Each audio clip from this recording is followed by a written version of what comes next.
partido político ni de unos cuantos dirigentes, sino que es un clamor del pueblo venezolano que quiere expresarse de esta manera.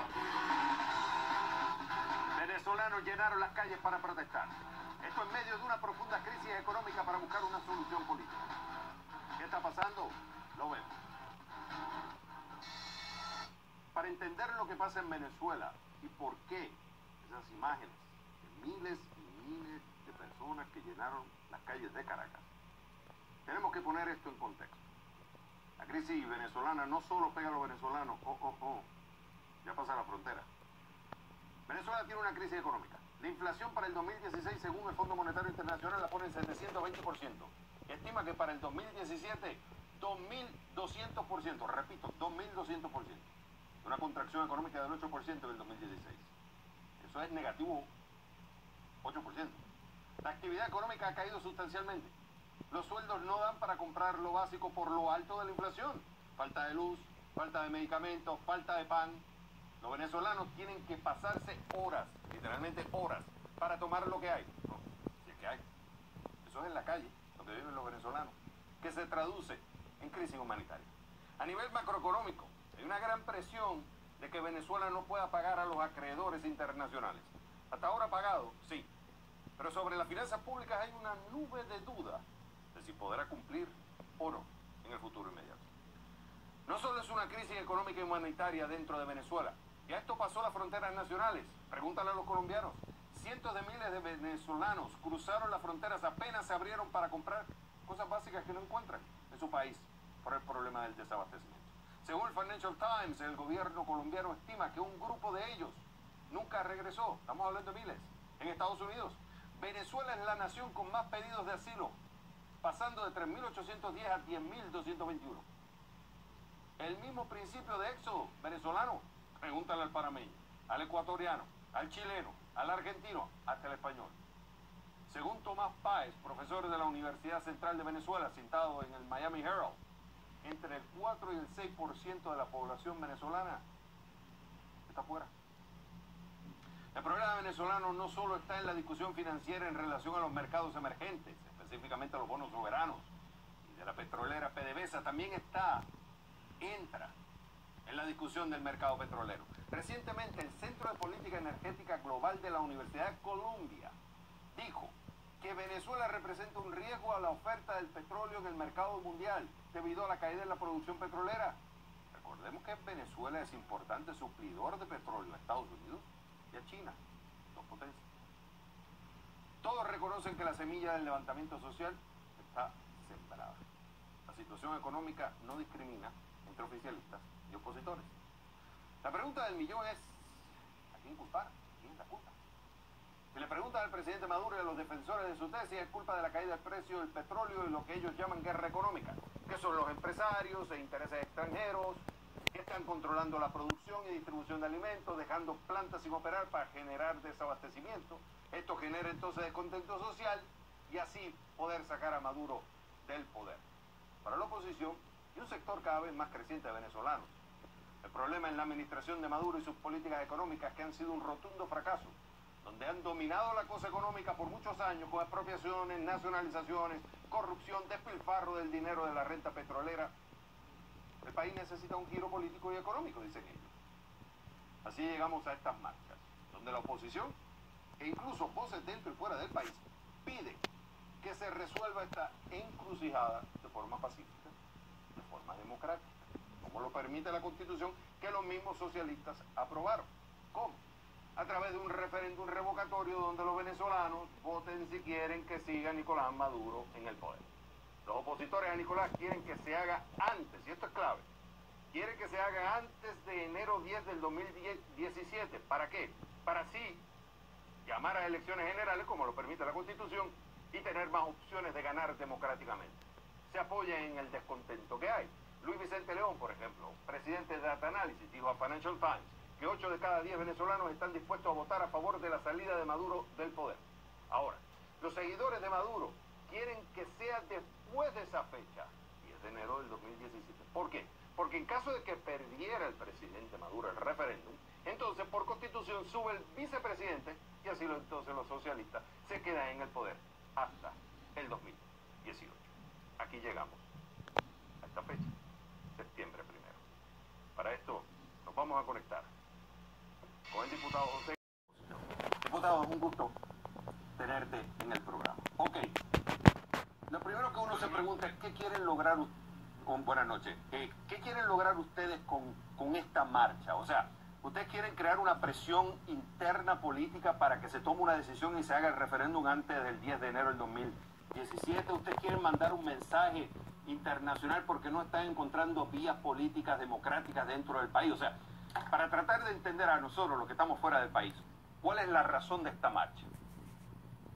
Bueno, primero quiero decirte, Xavier, que hoy batimos todos los récords internacionales aquí en la ciudad de Caracas, con una marcha que se calcula que superó el 1.000.000 de personas. La ciudad de Caracas tiene aproximadamente en sus 5 municipios aproximadamente unos 5 millones de habitantes, y que hayamos superado el 1.000.000 de asistentes a las marchas fue un éxito rotundo, sin ningún inconveniente mayor, pacíficamente. Pero diputado, si le pregunta al oficialismo, dice que lo que habían eran 30.000. O sea, nosotros hemos tratado de corroborar eso. Yo te voy a decir, porque nosotros hemos tratado de corroborar la cifra exacta. Y hasta ahora no hemos podido, en parte porque no se ha permitido, claro, los famosos drones para poder calcular la cantidad de gente. Sí se ve a mucha gente. Nosotros tenemos portavoces a nivel de CNN Internacional, han estado allá y dicen, sí había mucha gente. Pero poner una cifra exacta es muy difícil. No. Por eso le dije que más de 1.000.000 de personas, pues, no es un número exacto, pero es una cifra gigantesca. ¿Qué es lo que exigimos nosotros, Javier? Que se cumpla la Constitución. Y la Constitución establece que, cumplido la mitad del periodo de un cargo de elección popular, sea presidente de la República, legislador, alcalde o gobernador, se activa un mecanismo referendario si el pueblo decide que ese presidente, alcalde o gobernador no está cumpliendo su función. Y eso es lo que queremos, que se cumpla la Constitución, y estamos en los lazos, pero tenemos a un Consejo Nacional Electoral que es una especie de sucursal del partido de gobierno, que está poniendo todos los obstáculos habidos y por haber para la realización de este referéndum, que es legal, constitucional. Nosotros no creemos ni en aventuras ni en aventureros, queremos en soluciones pacíficas como la marcha de hoy, en soluciones democráticas, y por eso es que tenemos que meterle presión en la calle a estas integrantes del Consejo Nacional Electoral. Lo voy a nombrar para que el mundo lo sepa quiénes son. El referéndum revocatorio en Venezuela lo está obstaculizando la presidenta del CNE, Consejo Nacional Electoral, señora Tibisay Lucena, la rectora Tania D'Amelio, la rectora Socorro Hernández y la rectora Sandra Oblita. Esas 4 señoras son las que están provocando todo este caos que hay en Venezuela. Y obviamente que el gobierno está pues motorizando detrás de estas 4 señoras la detención y la parálisis de un referéndum revocatorio, que es lo que está en el pueblo.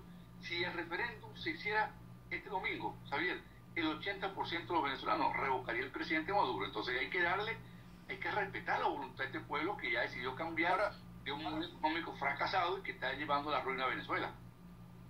Diputado, lo que yo tengo entendido, hasta ahora el Consejo Nacional Electoral, incluso el oficialismo, no ha dicho que no quiere el revocatorio.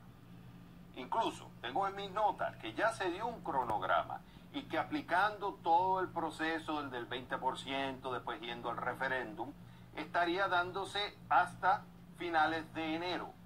Lo que pasa, dicen los críticos, ustedes quieren que se haga ya para que se aplique antes del 10 de enero y así poder sacar del poder a Maduro, llevar una elección y entonces ustedes montarse en el poder. Eso es lo que dicen los críticos. O sea, al final se va a hacer un referéndum revocatorio, pero no se puede hacer ya como ustedes están queriendo porque también hay una agenda política por parte de la oposición. ¿Qué contestaría el diputado de esos argumentos? Bueno, yo lo que contesto es que estamos en los lapsos. La ley establece que se recoge el 20% del padrón electoral y se activa el mecanismo. ¿Qué hizo el CNE? Colocó una norma sobrevenida de un 1% que no está en ninguna ley, y con eso nos hizo perder 2 meses. Cumplido ese mecanismo o esos plazos, estamos ya en la fecha del 20%. Se han demorado y recontra demorado tratando de que no lleguemos al 10 de enero, cuando es la fecha límite para hacer el referéndum y para revocar a Maduro y que se hagan elecciones. Ahora yo me pregunto, Xavier, si el gobierno dice tener la mayoría, como dicen ellos que tienen, bueno, ¿por qué no activó un mecanismo de referéndum revocatorio? El presidente Chávez hizo un revocatorio y ganó las elecciones, y nosotros respetamos esos resultados. Ahora, ¿qué es lo que hay que hacer aquí? Para resolver esta crisis económica tan aguda, Xavier, lo que están viviendo los venezolanos, lo que estamos viviendo es dramático, dramático en términos de hambruna, en términos de necesidades insatisfechas, en términos de crisis política. Ustedes conocen la última del presidente de la República, que quiere hacer una eliminación de la inmunidad parlamentaria y quitarle el fuero parlamentario a los diputados. Cuando un gobierno da un paso de esa naturaleza y acude a la represión masiva como lo que está sucediendo en Venezuela, es porque un gobierno que perdió el apoyo popular. Entonces, una crisis de esa magnitud, diputado, tiene que tener una solución política. Diputado, quiero, ya que nombró sobre lo de la inmunidad parlamentaria, quiero poner de las mismas palabras del presidente lo que él dijo. Y quiero escuchar cuál es tu interpretación de todo esto y qué piensan hacer ustedes. Escuchemos lo que dijo el presidente Maduro. En Venezuela está en plena vigencia el decreto de estado de excepción y emergencia económica.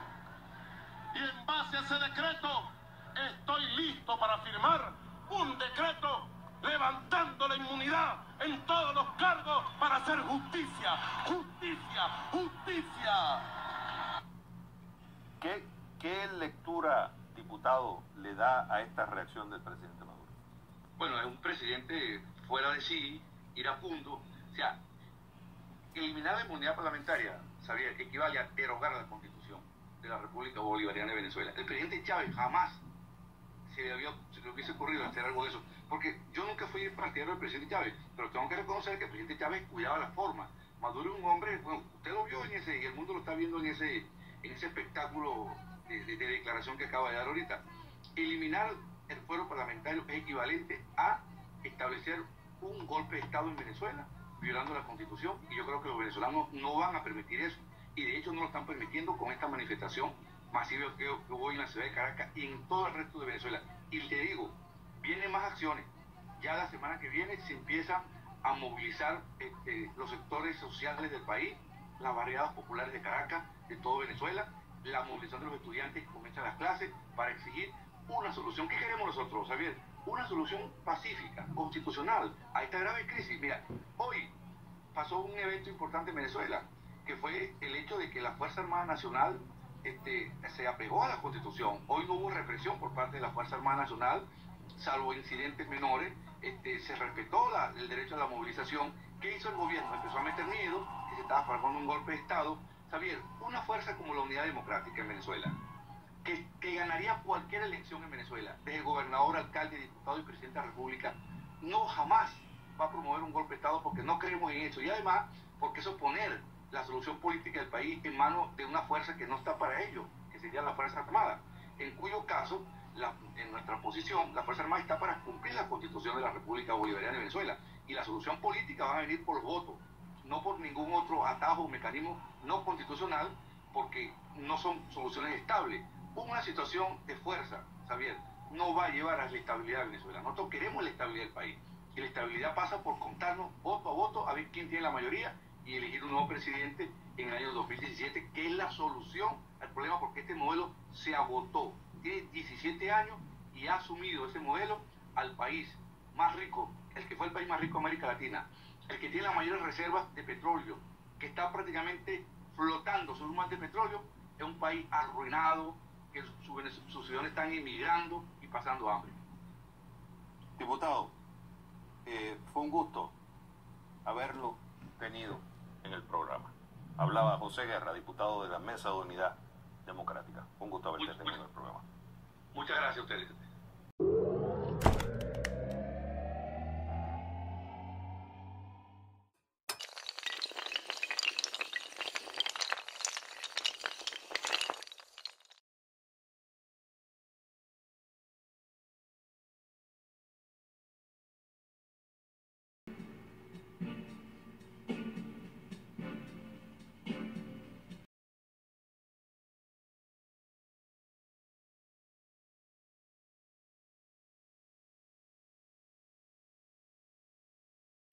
Bueno, y como ya sabes, suscríbete a mi canal, coloca un pulgar arriba, nos dejas un comentario, ya que es lo único que nos retroalimenta para continuar con nuestros videos.